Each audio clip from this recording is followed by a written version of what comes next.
Assalamualaikum warahmatullahi wabarakatuh. Perkenalkan, nama saya Nur Fajri dari kelas 12 IPS 2. Di sini saya akan menjelaskan sedikit mengenai pengaruh kemajuan iptek terhadap NKRI.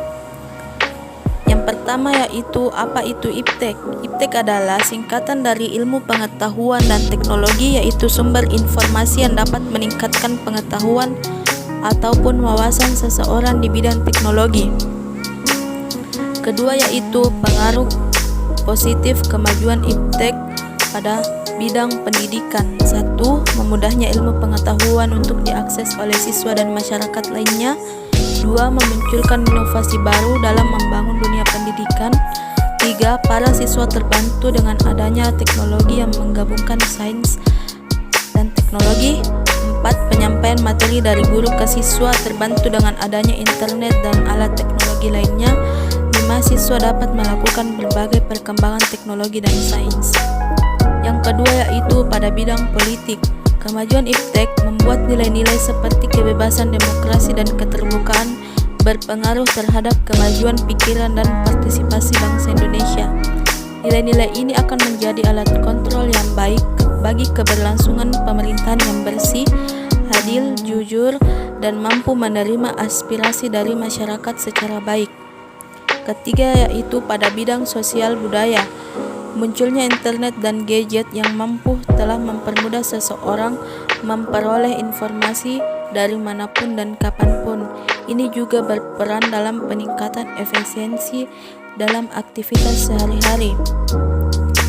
Yang keempat yaitu pada bidang ekonomi. Dalam sisi ekonomi, kemajuan iptek berpotensi mendorong penanaman modal asing, meningkatkan kemakmuran rakyat, meningkatkan kesempatan dan devisa kerja, serta dan makin terbukanya pasar internasional untuk produksi di dalam negeri. Yang kelima yaitu pada bidang pertahanan dan keamanan. Kemajuan iptek akan memberikan efek pada pertahanan dan keamanan, supremasi hukum, demokrasi, dan tuntutan hak asasi manusia atau HAM semakin menguat. Di samping itu, tuntutan terhadap tugas-tugas penegak hukum yang lebih transparan, profesional, dan lebih bertanggung jawab juga makin menguat. Yang ketiga yaitu pengaruh negatif perkembangan iptek pada bidang pendidikan. Yang pertama yaitu siswa terbiasa dengan budaya instan karena mudahnya sesuatu untuk diakses.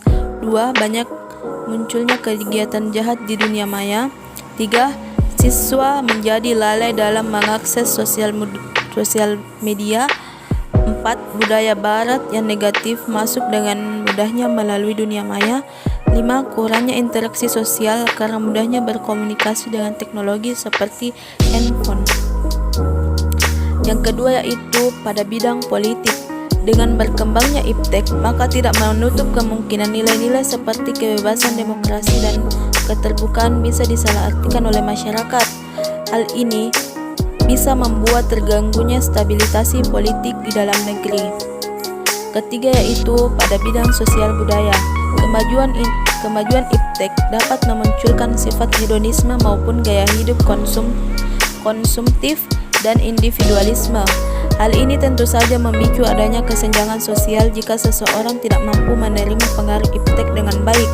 Selain itu, adanya kekhawatiran akan lunturnya nilai-nilai sosial dan keagamaan, di mana kemajuan teknologi kadang bisa membuat seseorang melupakan hubungan dengan orang lain dan melanggar norma agama, contohnya mencuri dengan cara hacking ke suatu lembaga keuangan dan sebagainya.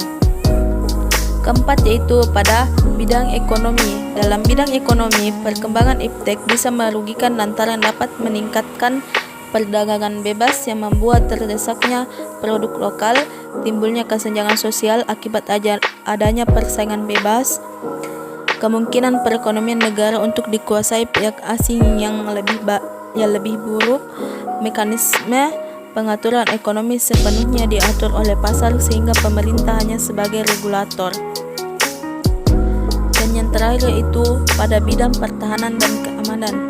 Kemajuan iptek di bidang pertahanan dan keamanan dikhawatirkan akan memunculkan tindakan anarkis dari masyarakat yang mengganggu persatuan dan kesatuan ketahanan maupun stabilitas nasional. Oleh karena itu, perlu adanya solusi dalam menghadapi pengaruh iptek terhadap sebuah negara, sehingga teknologi ini bisa dimanfaatkan untuk kepentingan orang banyak. Salah satunya, perkembangan iptek harus sesuai dengan sila Pancasila, yaitu ketuhanan yang Maha Esa, dan didukung dengan Undang-Undang Dasar 1945 untuk memajukan kesejahteraan umum dan mencerdaskan kehidupan bangsa.